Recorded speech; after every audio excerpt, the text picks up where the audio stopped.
Bonjour à tous et bienvenue dans la vidéo. Deuxième vidéo pour traiter du sujet du crash du président iranien. Et d'ailleurs, hier, j'ai annoncé qu'il s'agissait d'un Bell 412, qui est la version quadripale. Je me suis trompé, en fait, il s'agit d'un Bell 212, la version bipale, ce qui ne change pas grand-chose d'un point de vue purement technologique et capacité à voler dans le relief. Relief qui est d'ailleurs très intéressant à observer, comme vous pouvez le voir sur cette trajectoire de vol estimée, le fameux plan de vol, eh bien il semblerait que la patrouille de Troie comptait passer à travers ces pics de montagne qu'ils auraient pu contourner en suivant la vallée par le nord, ou en ouvrant beaucoup plus par le sud et légèrement par l'est.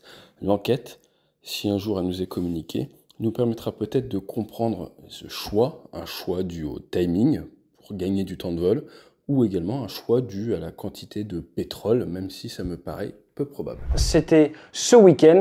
Pourquoi? Eh bien parce que certains d'entre vous m'ont demandé pourquoi s'est-il abîmé seul? Pourquoi est-ce que seulement son hélicoptère, alors qu'il y avait un total de 3 hélicoptères dans le convoi, a fini dans la montagne? Donc ce que je vous propose aujourd'hui, c'est de répondre à ces questions suivantes.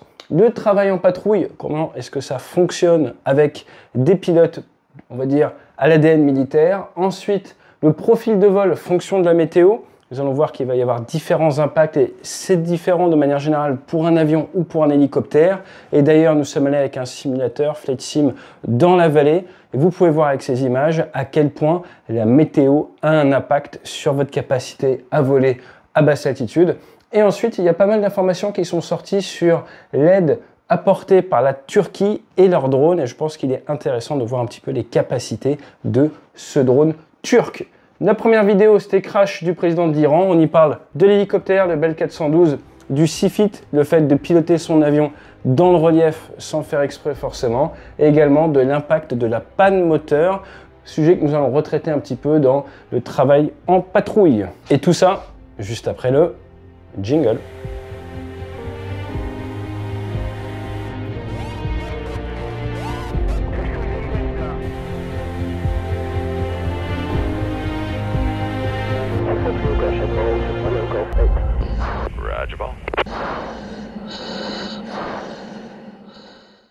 Alors si vous me dites, lorsque des avions partent en patrouille, il serait logique, s'il y a une dégradation météo ou un événement, qu'ils s'écrasent en patrouille. Eh bien une partie de l'histoire aéronautique vous donne raison. Remontez aux Thunderbirds. En 1982, il y a eu le crash des Diamond 4, le Diamant A4, où vous aviez 4 T-38 qui suivaient le leader, qui faisait une boucle. Le leader aurait eu un souci, est venu taper le sol, ses équipiers, pour qui la seule référence en patrouille serrée, en vol très proche les uns des autres, était le leader, l'ont suivi dans la mort. Et c'est un drame qui a beaucoup fait parler à l'époque et qui est présent dans l'esprit de tous les pilotes de chasse quand ils volent en patrouille serrée. Vous ne voulez pas forcément suivre aveuglément votre leader. Un petit peu d'esprit critique, dans certains cas, peut être important. Donc il y a des cas comme ça, où là il faisait grand beau, mais c'est juste une question de travail en équipe. On vole tellement près les uns des autres, bien qu'on se focalise sur le leader, on ne regarde pas le reste. Ça c'est très présent chez les pilotes de chasse, pas vraiment présent chez les pilotes d'hélicoptère. Vous avez également le Flight 19 qui a fait parler de lui, c'était dans le triangle des Bermudes, c'était fin 45, 5 bombardiers qui sont partis, qui se sont égarés. Et ce qui a vraiment créé un drame autour de cet événement, c'est que l'avion de secours a également été perdu. Donc c'était près d'une vingtaine de personnes navigantes perdues fin 1945, ça avait beaucoup fait parler. Donc oui, si toute la patrouille se perd, ça va mal se passer pour tout le monde. Sinon, si vous volez à plusieurs et qu'il y a un avion qui a un souci, pensez Seconde Guerre mondiale, eh bien là, vous allez avoir différents comportements fonction de la situation. Si vous êtes des B-17 en bombardement au-dessus de l'Europe, vous allez continuer vers la mission et votre avion qui quitte la formation se débrouille. Si vous êtes Marine One et Marine 2, donc les hélicoptères qui transportent le président américain, des fois ils sont jusqu'à 5 hélicoptères, eh bien là, c'est très différent. Exactement comme dans le cas des Iraniens. Si un hélicoptère va avoir un souci, surtout si c'est l'hélicoptère avec le VIP à bord, vous allez vous transformer en ce qu'on appelle OSC, On Scene Commander, le commandant sur place. Cela veut donc dire qu'un des hélicoptères va rester pour coordonner les efforts de secours, essayer de voir si on peut récupérer les VIP, leur apporter des soins. Bref, vous allez travailler conjointement ensemble. Mais tout ça, c'est quand il fait beau. s'il ne fait pas beau, et regardez ces images, c'est un souvenir de vol en rafale, eh bien vous vous retrouvez dans des postures où tenir la patrouille est extrêmement compliqué pour des hélicoptères, voire impossible du fait de la taille des rotors. Ils vont donc devoir se séparer, et pour la déconfliction, se séparer en temps ou se séparer en altitude. Si vous êtes dans la montagne, il est probable que vous vous sépariez en distance. À partir de là, si un hélicoptère est perdu, eh bien vous n'allez pas aussi facilement pouvoir le récupérer, surtout s'il y a de phénomènes de météo en basse couche. À partir de là, vous avez vos propres contraintes, celles de votre pétrole, celles de votre propre survie également, et vous allez vous retrouver avec une patrouille qui est séparée, et donc 2 hélicoptères peuvent très bien arriver à destination, mais pas le 3e. C'est probablement ce qui s'est passé dans le cas du crash du président iranien. La patrouille était séparée à cause de la météo, ou alors l'hélicoptère avec les VIP a dû quitter la patrouille sur souci moteur, et du fait de la présence de nuages, les autres hélicos n'ont pas pu l'accompagner. Je vais donc en profiter pour faire un petit point sur la météo. Il y a une grande différence entre le vol avec un avion de ligne et le vol avec un hélicoptère. C'est celui de la hauteur de vol. Un avion de ligne va décoller, va monter au-dessus du relief, au-dessus de la météo. Après, il va faire son approche en réduisant les moteurs, en essayant de planer jusqu'à l'atterrissage.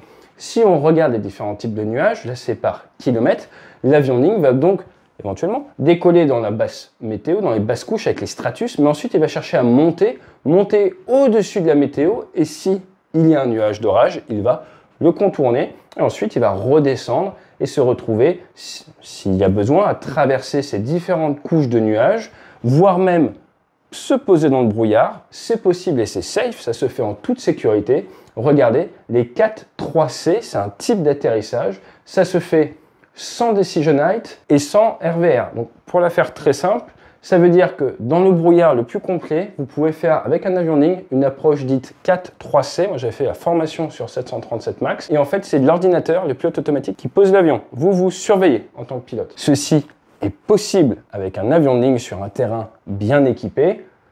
Dans le monde des hélicoptères, ils peuvent être amenés à voler également dans les nuages, mais généralement, ils vont plutôt faire ce type de profil.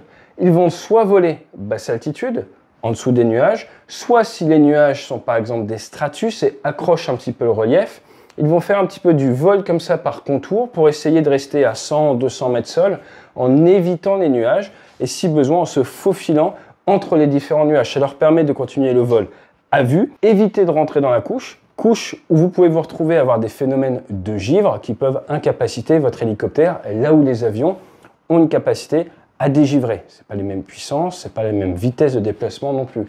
Donc ce qu'il faut retenir, c'est qu'il y a de la vie dans le brouillard pour les avions, que les avions de ligne vont essayer d'éviter la météo en passant au-dessus, que les hélicoptères ne peuvent pas généralement avoir ce luxe et vont plutôt avoir tendance à essayer d'éviter la météo en passant en dessous. C'est 2 approches de l'aviation qui sont différentes mais complémentaires. Donc si vous avez votre patrouille qui en plus a d'être une patrouille mixte, vous avez le Bell 412, il y avait également de l'hélicoptère d'origine soviétique. Pour pouvoir garder une cohésion de patrouille, c'est facile quand il fait beau. Dès que vous avez réduction de la visibilité, la patrouille va devoir se rapprocher, ce qui pose en soi pas de souci. Mais si la visibilité descend encore et qu'en plus vous avez beaucoup de relief, vous pouvez avoir des phénomènes météo associés avec le vent, des turbulences. Pour la sécurité des vols, puisque la menace est faible dans cette zone, il y a de grandes chances que la patrouille se sépare ou pire, que les pilotes se perdent de vue. Si les pilotes se perdent de vue, à ce moment-là, chacun doit prendre des altitudes différentes, des trajectoires différentes pour éviter la déconfliction et éviter l'abordage. Donc à la question, pourquoi un seul sur les 3 hélicos finit au tas? Eh bien c'est soit parce que cet hélicoptère a eu un souci mécanique, soit du fait de la météo et notamment des réductions de visibilité, la patrouille a dû se séparer dans le relief afin de limiter le risque d'anti-abordage. À ce moment-là, le pilote du Bell s'est retrouvé dans une situation dans laquelle les autres pilotes ne se sont pas retrouvés, soit à cause de sa masse supérieure, à cause de tous les VIP qu'il avait à bord. Hier, j'ai dit 5 personnes, en final, c'est 9 personnes qui étaient à bord.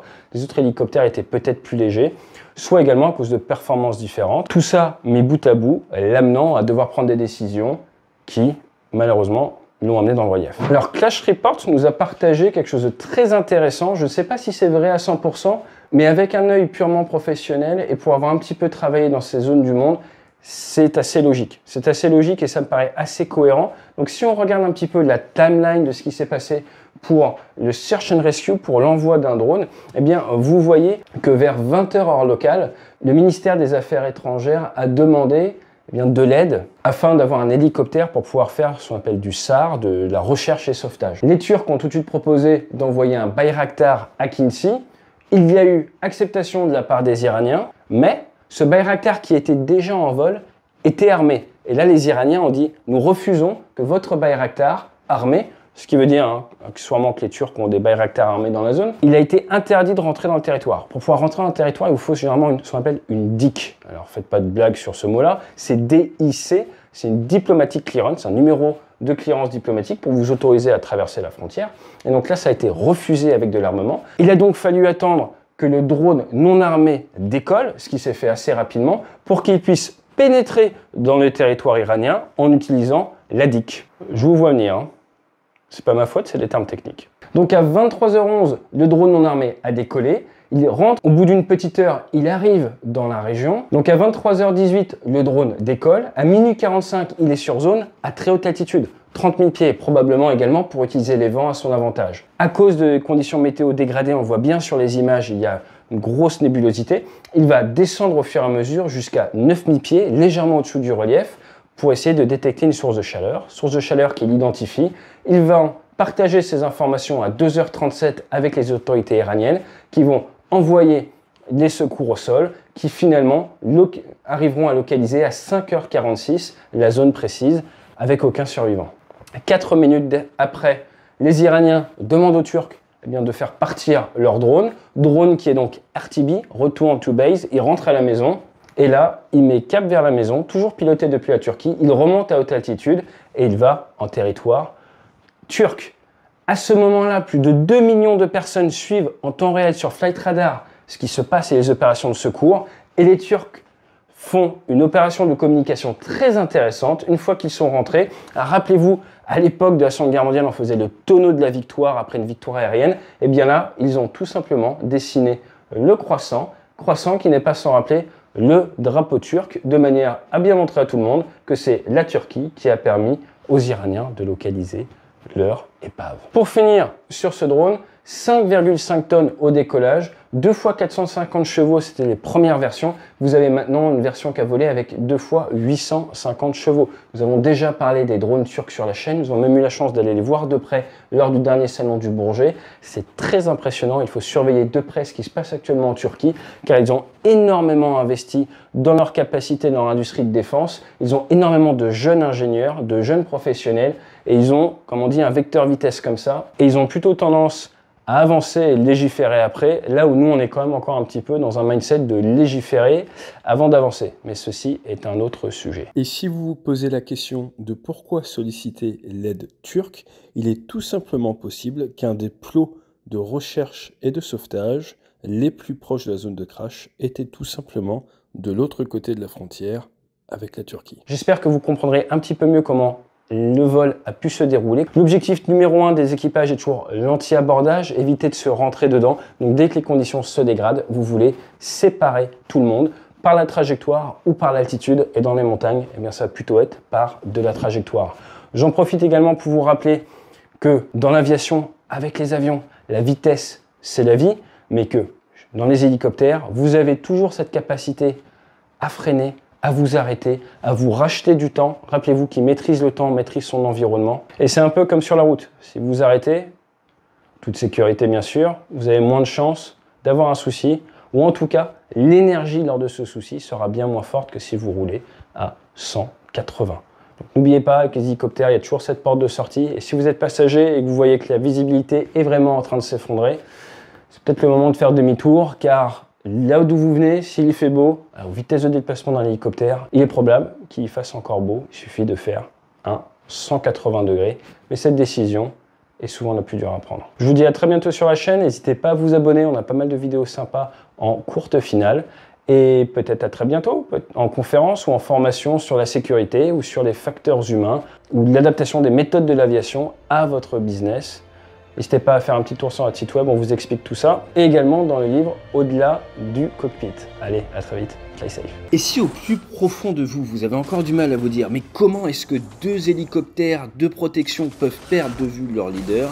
Eh bien, c'est peut-être tout simplement à cause de votre inconscient biberonné aux films hollywoodiens où on a toujours l'impression que le garde du corps, et je ne parle pas de Kevin Costner, est un surhomme qui sera toujours là pour protéger le président.